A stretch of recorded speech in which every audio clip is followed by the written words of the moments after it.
তো কিছুমান কথা তাৰমানে দেখি সহ্য কৰিব নোৱাৰো, মাথাটো তাৰমানে টিংকে মাৰে। তো সেইকাৰণে ভিডিঅ'টো বনালো।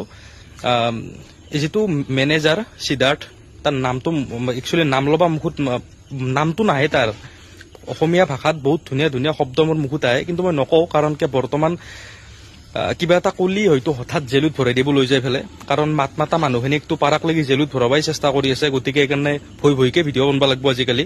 অসমত তাৰমানে যিটো এটা আমাৰ এটা শোক, ইমান এতিয়া ডাঙৰ ঘটনা হৈ গ'ল, কিন্তু আমি মাত মাতিব নোৱাৰো, কাৰণ কি ঠিক জেলত ভৰাই দিয়ে হঠাৎ। মাত মাতা মানুহকতো অলৰেডি ৱাৰ্ণিং দিছে যে জুবিনদাৰ হৈ কোনো যাতে ৰাজপথত ওলাই নাহে বা এনেকুৱা। গতিকে কি ক'ম আৰু, এখনে অসম আৰু ঠিকে আছে, কোনো কথা নাই, কাৰণ যিহেতুকে এখন হাতেদি ভোট দিওঁ, মানুহে কয়ে দেখোন আমাৰ হাততে আমাৰ ভৱিষ্যত। ঠিকে আছে, কোনো কথা নাই, চব সহ্য কৰিম। আৰু এই হঠাৎ মোবাইলটো চাইছিলো, থাকান্তে দেখা পালো এই সিদ্ধাৰ্থৰ যিটো ফ্লেট নে এপাৰ্টমেণ্ট কি থাকা বুলি যে কয়, তো তাৰে এটা জাগা মই দেখি আছো, লাইভটো চাইলো, তাৰে পিছত কথাখিনি কৈছো। তো মই এনেকে মোবাইল চাই থাকান্তে এই লাইভটো আহিল।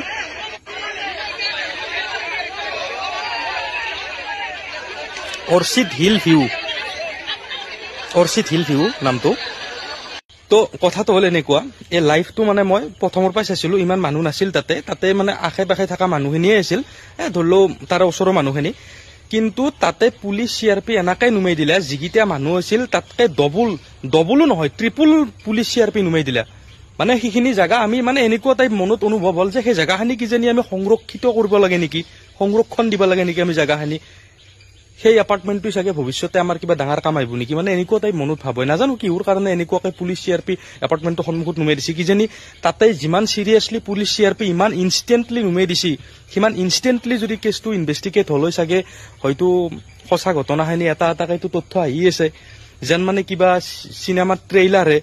নাজানো কোনে এইটো কৰি আছে, যে সৰু সৰু ভিডিঅ' ক্লিপ ভাইৰেল কৰি আছে। বাৰু যি নহওক, তথ্যটো দুটা এটাকে ওলাই আছে। শেখৰ গোস্বামী নে কি, তাক এৰেষ্ট কৰা বুলি গম পালো। বাৰু ঠিকে আছে, সিটো ঘৰতে আছিল, বাকীকেইটাক কেতিয়া এৰেষ্ট কৰিব। কেছটোত অলপ বেছি গুৰুত্ব দিলে বেছি ভাল লাগব। একেবাৰে নিজৰ ঘৰৰ কেছৰ নিচিনাই যদি দিয়ে গুৰুত্ব, বেছি ভাল লাগব। কাৰণ মানুহ য'ত 4টামান জমা আছে, তাতে পুলিচে যাই উঠাই লৈ আহিব চেষ্টা কৰে। ইয়াতে এপাৰ্টমেণ্টৰ সন্মুখত গেল, তাতে যেইটা মানুহ আছিল তাতে ট্ৰিপল পুলিচ CRP নুমাই দিলা, এতিয়া সংৰক্ষণ কৰিব। আৰু তাতে ইমান মাথা মাৰি থকাতকে যিখিনি অনুৰাগী আছে, জুবিনদাৰ যিখিনি অনুৰাগী আছে, সিহঁতক যদি এৰেষ্ট কৰিব লগা আছে, 2-4 দিন দেৰিকে এৰেষ্ট কৰিলেও হ'ব, কাৰণ সিহঁতেতো পলাই নাযায়, অসমতে থাকিব। যিখিনি পলাই গৈছে সিহঁতক আনব চেষ্টা কৰাটো বেছি ভাল বুলি মই ভাবো। সেইটো আৰু মুখ্যমন্ত্ৰী ডাঙৰীয়াক আমি একদম চেলিউট দিছো, মুখ্যমন্ত্ৰী ডাঙৰীয়াক, যে জুবিনদা অসমত লৈ অহাৰ পৰাই, ছিংগাপুৰ উপায় বডিটো অসমত লৈ অহাৰ পৰাই যিমানখিনি কষ্ট কৰিছে।